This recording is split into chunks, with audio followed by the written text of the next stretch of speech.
Hello and welcome to another podcast. I believe this is 56.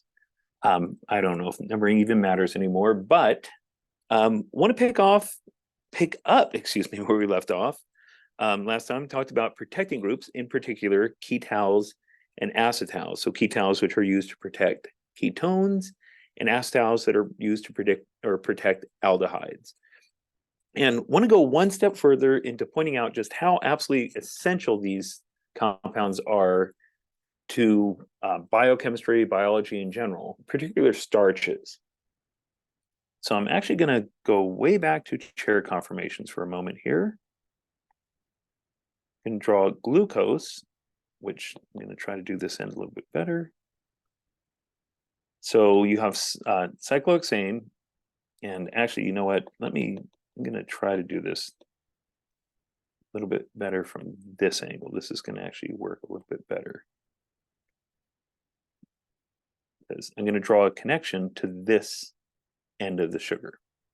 But for sugar, every carbon has one bond to O, except for carbon 1 if it's an aldose, because aldehydes have the first carbon with 2 bonds to O.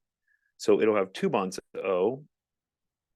And then every other carbon should have 1 bond to O. So this first carbon has that. The second carbon then has to have a bond to O, ends up, it is equatorial and down. The third carbon has an equatorial and up.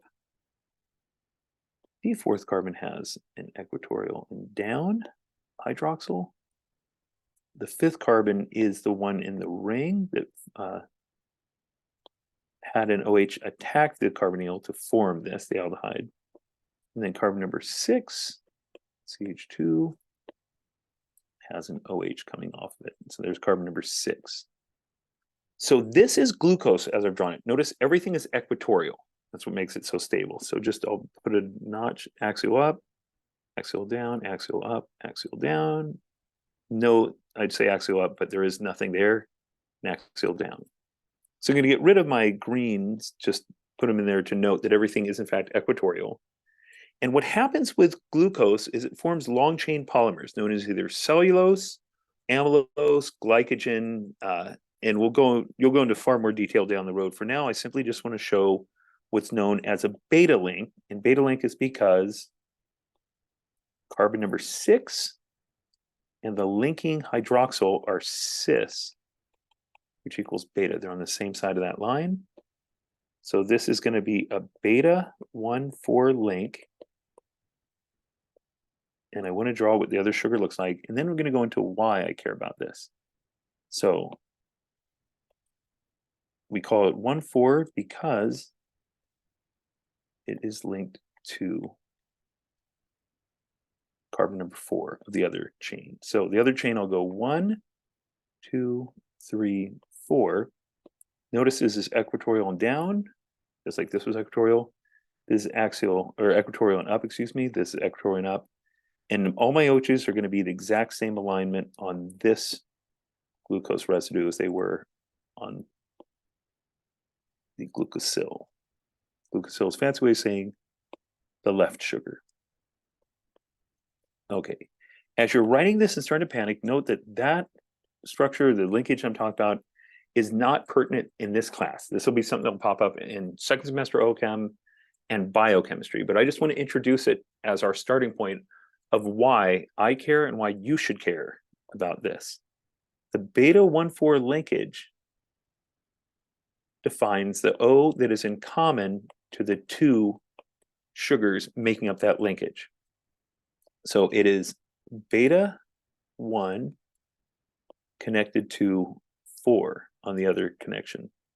So it's a beta 1,4 linkage. But what I care about most here is that this is known as an acetal linkage because it originates from an O, or a carbon, excuse me, that has 1, 2 bonds O, and H, and the rest of the chain. Meaning if I were to take this all the way back to the original structure this was before it formed a ring, before it connected to another sugar and formed a linkage, then it would have been glucose. As I'm writing this, make sure you know where the OHs fit. We discussed a different way to memorize that earlier, so hopefully you have that down pat. But this is on the right. Notice it's down. This is on the left. Notice it's up. On the right is down. And then this OH is the one that comes over towards the aldehyde. But this aldehyde turned into this acetal. So the acetal functional group is going to be really important in bio. It is a carbon with two bonds to O-R groups, O and an R, O and an R, an H, and a carbon. It came from an aldehyde to go to the acetal linkage. Now, in biochem, they're a little more loose about their linkage names. They actually use ketal and acetal interchangeably. But in OChem, we're more specific that acetals come from aldehydes, ketals come from ketones. Okay, this is our lead-in. This is our why are we doing this?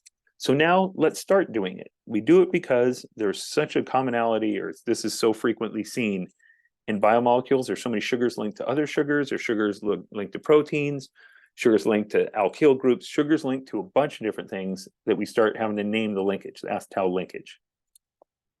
Okay, I'm going to clear everything and turn this back into an OChem lecture. So if I have a ketone and I treat it with an alcohol, R prime OH, and I do it under basic conditions, the base can deprotonate that alcohol, so I have RO minus that can come and attack and kick up there, and then that can deprotonate another alcohol and put an H back over here. So we end up with what's known as hemi-ketal. Ketal, it came from a ketone, hemi because it still has an H. If we treat it with acidic conditions, and we'll go through the mechanism why, it actually will add it twice. So it goes on once, just like the hemi, then you protonate it out, water leaves, and the next one can come in. So for a full ketal, again, it's a ket because it came from a ketone, and there is no H, either here or here, so there's no H in the name. It is just a ketal. So hemi means you're halfway there. You still have one H. So originally, you can have two H's. You get rid of one of them, you get a hemi. You get rid of both of them, you get a full ketal. Same is going to be true for an aldehyde. Do it under basic conditions, you'll get a hemi-acetal. So again, let's figure out why this is. It's R and H, so it's an A. So because it came from an aldehyde with an A, got an acetal. But because there's still an H, you need an H in the name. Hemi-acetal means I'm only halfway having both ORs on there. Aldehyde goes on when under acidic conditions to form the full acetal. So again, A for aldehyde, A for acetal, and you have no H. So therefore, there's no H in the name. Okay, that's just how these things work. And again, want to go back to the whole concept why biological systems have digestive tracts that are generally acidic, because acidic conditions can make and break ketals and acetals. They can also make and break hemiacetals and hemiketals, but base can only form hemi. Base can't go all the way or break down full ketals and full acetals. So under basic conditions, you only go halfway to the hemi. Under acidic conditions, you go all the way to the ketal and all the way back to the ketone, all the way to the acetal or all the way to the ketone. Note that your side product, always important to recognize your side product, and that is an O and an H, O and H, O and H. And because I use two, it's two H's. Because I use one, it's one H. Because I use two, it's two H. Because I use one, it's one H. So it just makes note that I'm going to have OH minus coming off. I'm going to have two H's, so it's H2O, OH minus, and then H2O. Okay, lots of information coming at you as always, but these are our protecting groups turned into, I guess, a more visible state, if you will, for lack of a better phrase. Okay, so once again, I'm drawing this compound in a slightly different way, but this is our vicinal diol. We're drawn out in formula form. And here's our ketone. So I'm going to try to make a hemiketal and then eventually ketal. The mechanism is key. To make it go all the way to the ketal, I know it has to be done under acidic conditions with no water present. So note that this is an equilibrium system. So if I have no water present and I dry the water off as I form it, it can only go forward. If I add water, I can push the reaction backwards. So right now we are in conditions of high temp and no water. Ironically, I just took a sip of water. Okay, so protonate. Anytime you use an acid, which we have to use in this case because it's acid catalyzed when we go all the way to the ketal, you have to decide what your first step is. Because you're using an acid, the catalyst goes on in the beginning. So your first step in this mechanism is always going to be protonate. As we learned when we did SN1, as we learned when we did E1, we'd protonate, let's say, an alcohol and it become a good leaving group, or protonate something to make it a good leaving group. So generally speaking, if you protonate, you put a positive charge. Positive charge makes something a good leaving group or electrophilic, not nucleophilic. So if you protonate, the natural next step is a bond breaking, something leaving. So when I say break, I'm talking about a leaving group leaving from a carbon. So we protonate a leaving group, the leaving group leaves. Once it leaves, something comes in and makes a bond, and then you have to make it neutral, deprotonate. So I'm saying that these are going to be my steps. The reason I'm saying it is because if you recognize this process, protonate, break, make, deprotonate, you're going to discover that most mechanisms are 4 steps or 8 steps. Occasionally, there's going to be rearrangement to mess with me. I'm going to live with it. I'm going to deal with it when the time comes. But for now, I'm going to try to cheat and say, okay, it makes sense. Protonate with an acid, break a bond, like as in the leaving group leaves, make a bond as in the nucleophile comes in and attacks where the bond had just left, and then deprotonate to make it neutral. So protonate, the most basic site of everything here, primary alcohol, or a ketone, because of this resonance of this pi bond being able to come up and make a lone pair, makes this delta minus. The most basic site is here. You don't always react at the most reactive site in the mechanism. Occasionally there's situations where you react at a different spot, but just you need to just make the reaction go. But in general, we should consider what is the most reactive site first and foremost. So if this is most basic, that's where you're going to see it pick up an acid. So step 1, it comes out and protonates, and you end up with this. Next step is a break a bond. The weakest bond is the pi bond, so it's just going to move up. But you'll notice that's not actually a reaction. That is a resonance structure. So it can resonate over here and make the plus charge at the carbon. That makes it susceptible to a nucleophile.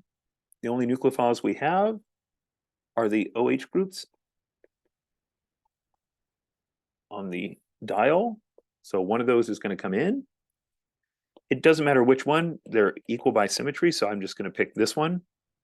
It now forms, and then last step, deprotonate.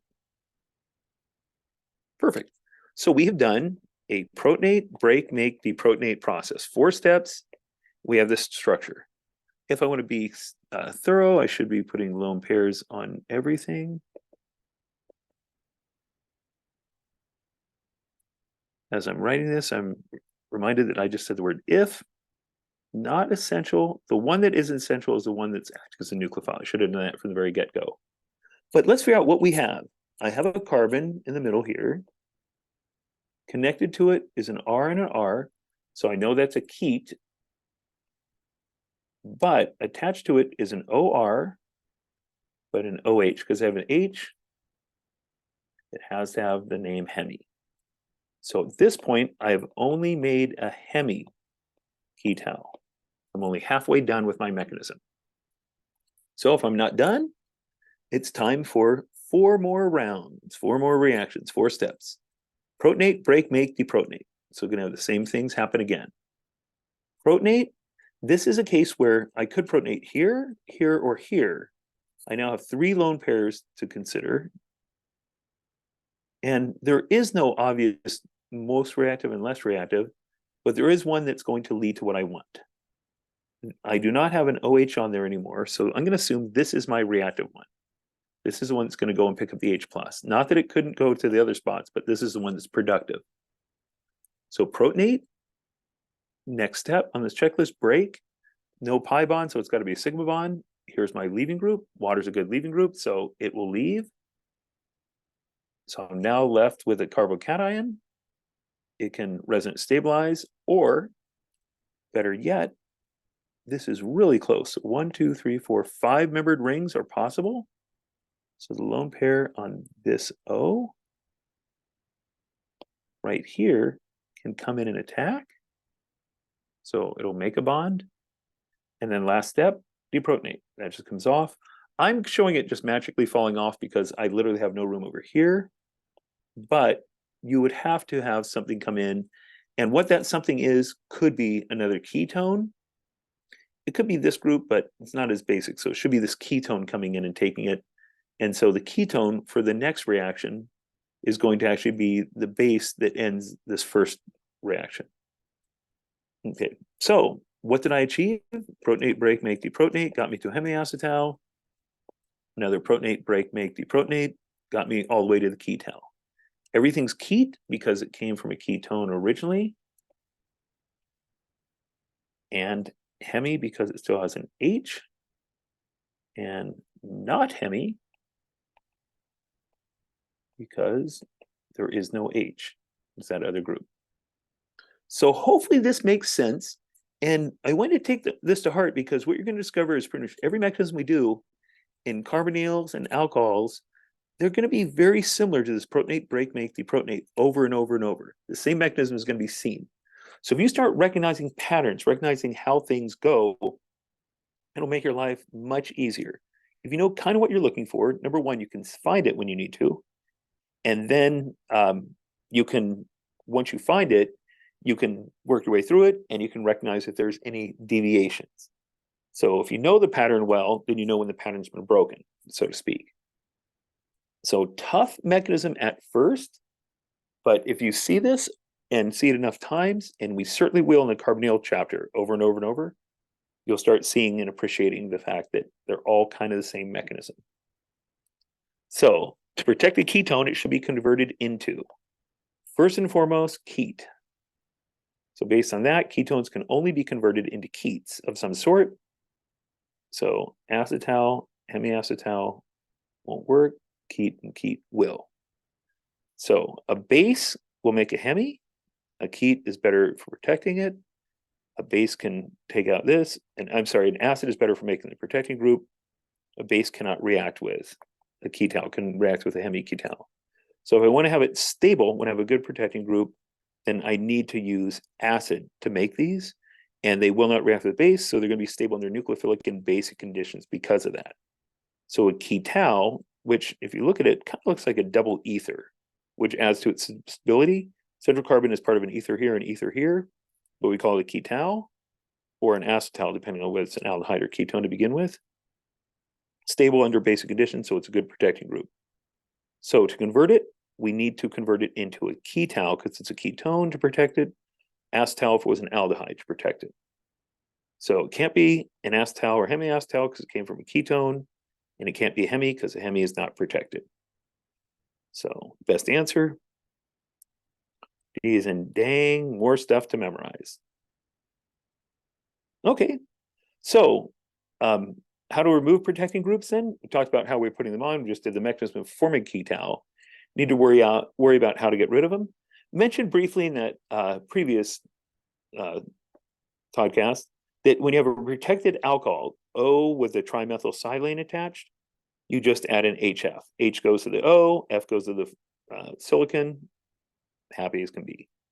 So you end up with the alcohol and that deprotected group.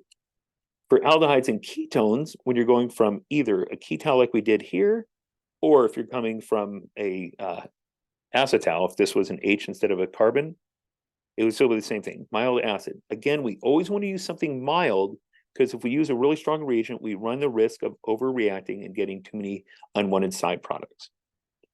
So if I use a mild acid, like that Grignard I did earlier, I'm going to protonate here, and because it's in water, I'm going to protonate, break, make a bond to water, deprotonate, have an OH, and then again, protonate, break, kicks in and deprotonates. So it would be 8 steps, and you'd end up adding an H here, and O here.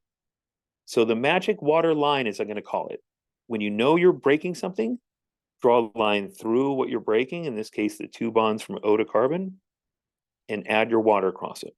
So H, H, and O. So one of these H's comes from the first protonation, other O comes from the second protonation, or the one H comes from protonation of this O, second H comes from the second step. So protonate, break, make, deprotonate, then protonate, break, make, deprotonate. The protonate steps add these 2 H's. So you end up with the O here, carbonyl, end up with the 2 H's here. So if I color coded, I have my O, on timeout, sorry, I have my H, and my O.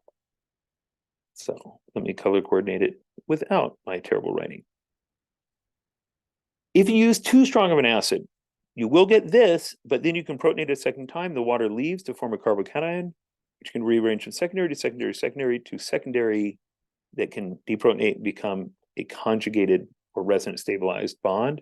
So you end up with this. So this one is too reactive. So if the acid's too strong, you get an unwanted side product. So again, we want to do the bare minimum to achieve our goals. And our goal here is to protonate the O, to get rid of the Grignard, but also to take off the protecting group and turn it back to a ketone. If we just use water, then it's not going to be strong enough to take this off. It may interact with this. It might be good enough to do that, but it certainly won't take away the protecting group. So protecting group has to be taken off with water to push the reaction, the hydrolysis reaction, but you have to have some acid catalyst. So mild acid, pH 4 or 5 or so should be good enough. With a weak acid like a protonated amine, cyanoacid, HCN, could work, but it's just kind of toxic and expensive, so why do it? I'm going to use probably ammonium for pretty much every example. So once again, a lot of stuff being thrown at you. In this chapter, you'll notice it's kind of disconnected. Things sort of tie together. So we had a redox chemistry for a while, and all those examples came together. We culminated it with Grignard. Then we transitioned from synthesis with a bunch of reactions, redox and Grignard, to now worrying about multiple functional groups, where we introduced this ketal, this hemiacetal, acetal, and hemiketal, and how they tie in. And so protecting groups are either acetals for aldehydes or ketals for ketones. So lots and lots of information. So I kind of apologize that it's so much, but it is what it is. So I'm going to stop the recording, and I will see you at the next podcast. Have a great day.